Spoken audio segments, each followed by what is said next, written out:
آدمی اس میدان عمل میں کامیاب کیسے ہوگا؟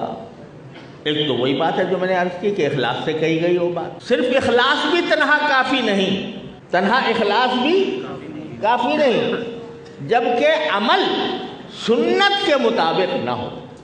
جتنی بدعات ہیں نا اس میں بسا اوقات اخلاص ہوتا ہے، بدعتوں میں بہت سے اخلاص ہوتا ہے. وہ بیچارے اللہ کی رضا کی خاطر ہی کر رہے ہوتے ہیں. یہ تیجا، یہ 10واں، یہ 40واں، یہ قرآن خوانی، یہ جو کچھ ہو رہا ہے وہ سمجھ رہے ہیں یہ تو ہمیں اچھا کام ہے. شیطان ایک بہت بڑا دھوکہ یہ دیتا ہے کہ کہتا ہے بھائی یہ تو اچھا کام ہے، اس میں کیا حرج؟ اچھا کام ہے اس میں کیا حرج؟ یہ کیا حرج کا فلسفہ دل میں ڈال کر بدعت پیدا کرتا ہے. اس میں کیا حرج؟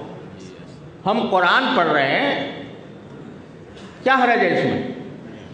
ہم کھانا پکا کر لوگوں کو کھلا رہے ہیں، کیا حرج ہے اس میں؟ تو بدعت یہاں سے پیدا ہوتی ہے.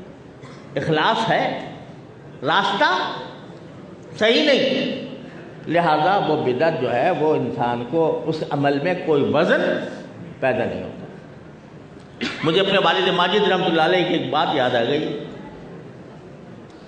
بڑی کام کی بات ہے. حضرت والد صاحب رحمۃ اللہ علیہ کے پاس تبلیغ جماعت کے ایک بزرگ تشریف لایا کرتے تھے. آپ بھی شاید جانتے ہوں گے، اب کافی عرصے سے انتقال ہو گیا.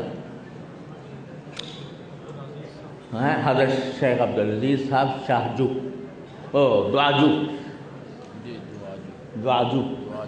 رحمۃ اللہ علیہ، بڑے زبردست بزرگ تھے. ایک دن وہ تشریف لائے، والد صاحب سے کہنے لگے حضرت میں نے کل آپ کو بڑا عجیب خواب دیکھا آپ کے بارے میں. حضرت والد صاحب نے پوچھا بھائی کیا خواب دیکھا؟ کہنے لگے کہ میں نے دیکھا کہ آپ ایک جگہ کھڑے ہوئے ہیں بلیک بورڈ کے سامنے، وہ جو تختہ ہوتا ہے نا جس پر طلبہ کو لکھ کے سکھایا جاتا ہے، اس پر آپ نے ایک کا ہندسہ بنایا ہے. پوچھا لوگوں سے یہ کیا ہے؟ اس نے کہا جی یہ 10 ایک ہے. ایک نقطہ دائیں طرف لگا دیا. پوچھا کیا ہو گیا؟ 10 ہو گیا. نقطہ. پھر ایک نقطہ اور لگا دیا، کیا ہو گیا؟ 100 ہو گیا. پھر ایک نقطہ اور لگا دیا، کیا ہو گیا؟ 1000.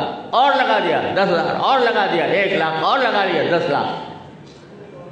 کہہ رہے یہ جو سارے نقطے جو ہیں، ایک ایک نقطہ جو ہے وہ 10 گنا بڑھا رہا ہے ایک کو.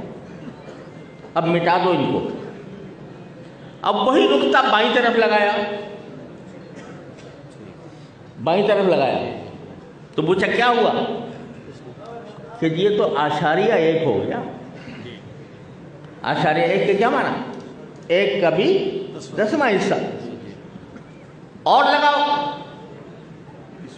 تو 100، وہ ایک اور لگا دیا تو کیا ہوا؟ 100واں حصہ. ایک اور لگا دیا، کیا ہو گیا؟ 1000واں حصہ.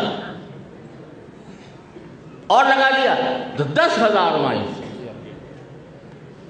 تو دائیں طرف جو تم نقطے لگا رہے ہو اس سے ہر نقطے پر 10 گنا بڑھ رہا ہے، اور بائیں طرف جو نقطے لگا رہے ہو اس سے 10 گنا گھٹ رہا ہے. دائیں طرف جو نقطے لگ رہے ہیں یہ سنت ہے، اور بائیں طرف جو نقطے لگ رہے ہیں یہ بدعت ہے. دیکھنے میں وہی نقطہ ہے لیکن بائیں طرف لگ گیا، تو اس نے اس کو بدعت بنا دیا. تو اگر غلط طریقے سے ہو، غلط طریقے سے مراد یہ کہ جو ما انا علیہ واصحابی سے گزرا ہوا ہو،